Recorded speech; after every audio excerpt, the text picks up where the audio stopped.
വഖഫ് ബില്ലിനെതിരെ Pattambi railway station March സംഘടിപ്പിച്ച് fraternity movement.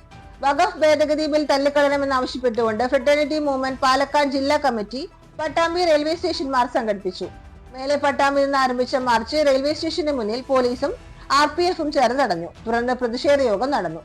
Palakkad ജില്ലാ പ്രസിഡന്റ് ആബിദ് വല്ലപ്പുഴ ഉദ്ഘാടനം ചെയ്തു. വൈസ് പ്രസിഡന്റ് EP സഹല, ജില്ലാ കമ്മിറ്റി അംഗം Shabnam P Naseer, welfare party നേതാക്കളായ മുബഷിർ ഷർക്കി, ഹമീദ് പട്ടാമ്പി, ഫ്രട്ടേണിറ്റി നേതാക്കളായ തംഷീർ ഷർക്കി, നിർഷാദ് കൊപ്പം, സുഫൈദ തുടങ്ങിയവർ നേതൃത്വം നൽകി.